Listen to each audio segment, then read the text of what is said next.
चलो देखिए, वैसे ये इस क्वेश्चन में एक चीज़ तो है, इंपॉर्टेंट तो है ही, मिसलेनियस का भी है, और इम्पॉर्टेंट क्या चीज़ है, इसके कंसेप्ट है जिसको हम लोग समझ लेंगे तो इस क्वेश्चन में कुछ भी नहीं है सीरियस।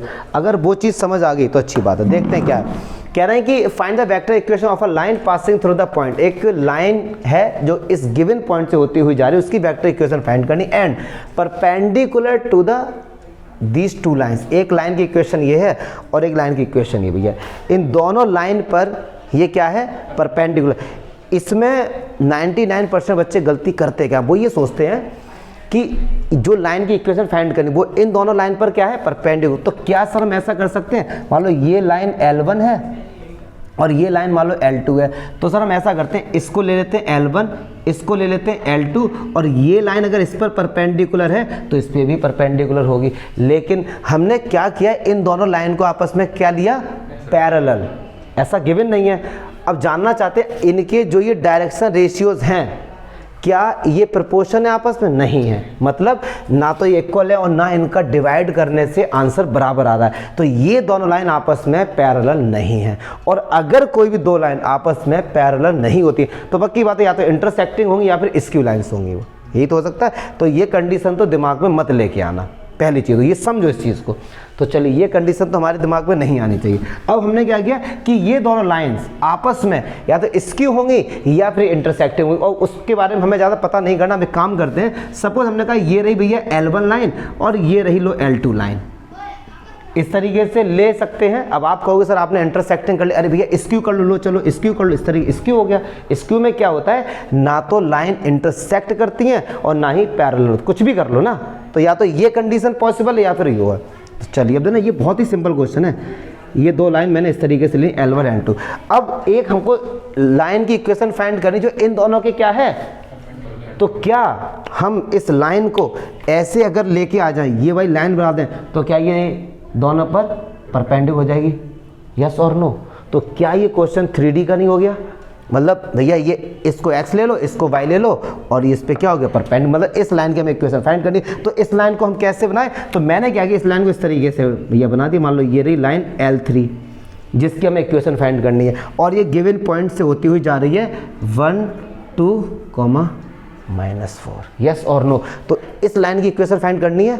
चलिए तो कोई भी लाइन की अगर हमको इक्वेशन फाइंड करनी, वो किसी गिवन पॉइंट से होती हुई जाती है, तो r vector equal to a plus lambda b vector. और a वेक्टर क्या होता था, जो गिवन पॉइंट है उसका पोजीशन वेक्टर। तो 1 2 -4 का निकालो, i कैप प्लस का 2 j कैप और माइनस का 4 k cap plus lambda b vector. मतलब हमारा जो पूरा खेला है अब वो b वेक्टर फाइंड करना, बस एक आंसर आ गया। अब एक बात सुनो यार, ये जो डायरेक्शन रेशियो है ये इस वाली लाइन का है और एक इस वाली लाइन का है, यस और नो।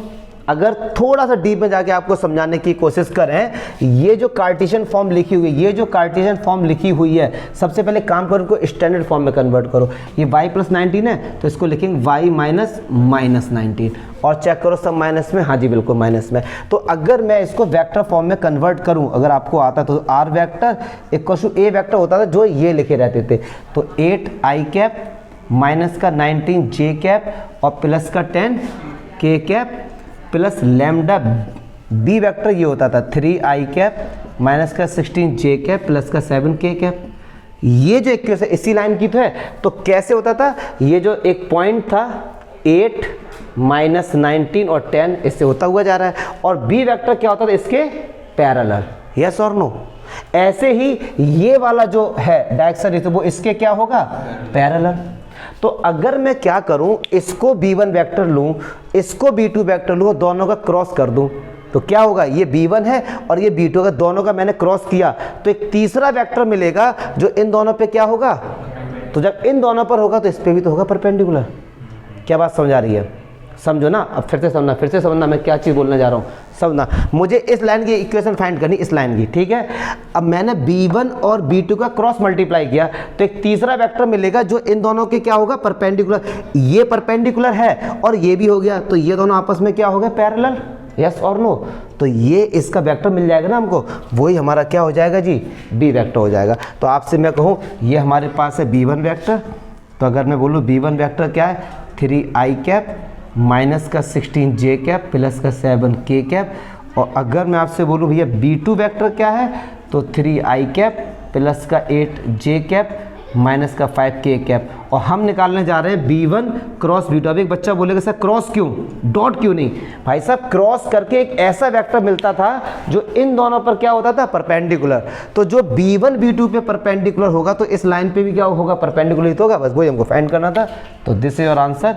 अब आई जे और के 3 माइनस 16 और ये 7 3 8 और माइनस का 5। चलो जी, ये आई कैप इसको ऐड किया, 16 पंजे 80 और 7 अट्ठे 56 माइनस का जे इसको ऐड किया, इसको ऐड किया, 5 ते 15 और 7 ते 21 प्लस का के कैप। तो केवल कैलकुलेशन है बस। 8 ते 24 और प्लस 1 है। तो बस तो ये कितना होगा, 24 आई कैप और माइनस में प्लस का 21 15 36 जे कैप और 72 के कैप। तो बस ये वो वेक्टर निकल के आ गया जो B1 क्रॉस B2 के क्या है, परपेंडिकुलर, और इसके क्या होगा, पैरेलल। तो B वेक्टर को हटा के यही लिख दो, दिस इज योर आंसर। ये आगे भी है लाइन की इक्वेशन। तो 24 आई कैप प्लस 36 जे कैप प्लस 72 के कैप। ठीक है, क्लियर है।